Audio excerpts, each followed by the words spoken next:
the operating system for any kind of data intelligence, risk and fraud check automation in the country, along with underwriting. The team that you see here represents over 100 years of experience in doing what we do best, which is automating any kind of an underwriting system to prevent any bad actors from entering, and then helping automate the good actors in a completely digital fashion. We are backed by Bessemer as well as Warburg Pincus, which is the oldest venture capital firm in the world, as well as the largest private equity in the world.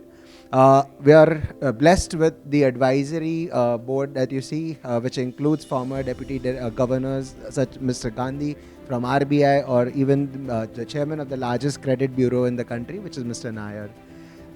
We are also fortunate to have continuously worked with 700, it's actually now 800 plus clients. So which means that the solutions that I will show you today are being consumed by all of these names across the fraternity, whether it be insurers, lenders, bankers, and so on. Now, coming to what is the proposition. So today, as Sir highlighted, that DIISHA intends to perform 4 core tasks. First is the validation layer, which effectively means that yes, the person, when a DIISHA worker is going and meeting a patient, she is actually in front of them. They are actually meeting at their location and a residence. From there, it moves to the medical questionnaire and the testing. And then in case if it moves to the doctor diagnosis stage, it's again a layer of validation that is required. So what are the 10 steps of validations that we are talking about out here? So here is an elaboration around the first 5. The first step is identity verification, that yes, the patient is actually who he or she claims that she is. This we are proposing using eKYC or biometric Aadhaar KYC. We also understand that this patient can technically be in extreme rural area. So there will not be an internet connectivity and even a mobile network.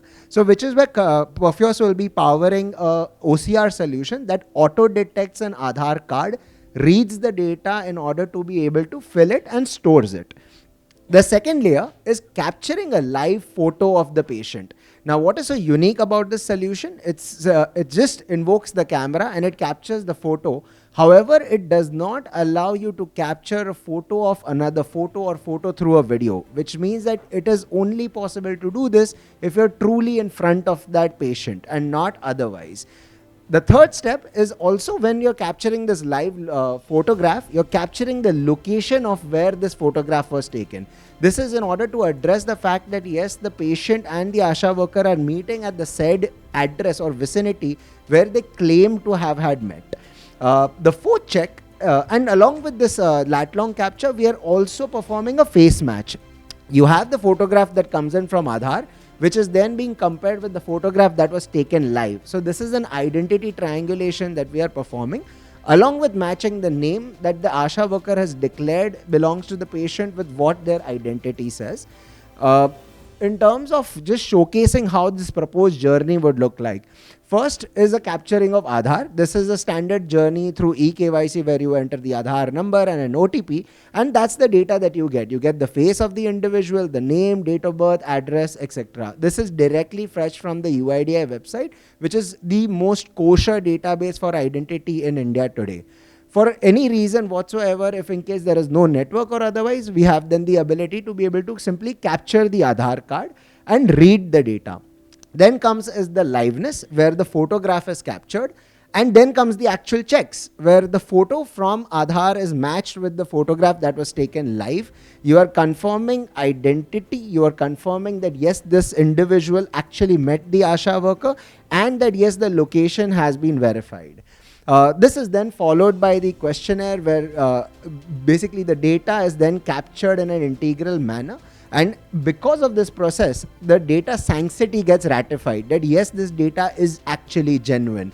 Now coming to the second stage of checks, which is when if it moves into the DBT layer, that yes, we need to now pay out this subsidy or pay out this grant. Now the biggest problem here is that, okay, hey, are we actually paying to the said patient or is the money going somewhere else? So here is where we are recommending the 2 checks from NPCI, where number 1 is an account discovery process. So everyone who has UPI in this room would have remembered that when they were entering the mobile number, all your bank accounts would be basically listed on the Google Pay or Paytm app. This service automatically in hands of the ASHA worker linked with the mobile number of the patient would enable an auto discovery of the correct linked accounts. Second is actually confirming the name, that let's say in Aadhaar, the name was Alok Kumar. What is the name as per the bank, right, of the account number that has been selected? So this comes as a second layer of check in order to get the name of the account holder, and then matching the name, because there are a lot of India anomalies, right? Alok Kumar Yadav versus Alok Yadav. So this way we have been able to train our name matching algorithm to actually manage India specific nuances. We won the Amazon AI award, in fact, for our name and address matching competencies. The last two checks are something very unique where, okay, I know the individual is there, I have met the individual, I have received the name of the bank account, but is this person also operating this bank account? So just like an OTP, you transfer 1.2 to 1.37, a random small amount into the account. The person either receives an SMS immediately that, okay, this amount has been deposited, which has to be confirmed by the patient to the ASHA worker. So thereby also confirming that yes, this patient is the same individual who's also controlling the account, or at least knows where the money is going to be going. Here is a small video of how the liveness check works. So it auto detects the face, and once it has auto detected it, it confirms that yes, this is an actual live person. As you can see, the app has identified that it's a live image or a live person. Now let's go through some of the cases where a fake image or a fraudster might try to trick the system. So I will try to show this previously clicked image of mine to the app to see if it's detected. So it detects the face, but it confirms that hey, this individual is not actually. As you can see, the app has detected that it is a fake image or a fake person. Just to elaborate on the fakeness score, any score of 98 and above will be treated as a fake image, and anything below 98 would be considered a live image. Just as I have just showed you a digital image used to trick the system, printed media can also be used to trick the system. In this case, we'll try to see if our app detects a printed photo that I have. Just to demonstrate more capabilities of the app, we could also use the back camera. So I'm going to use it for this demo.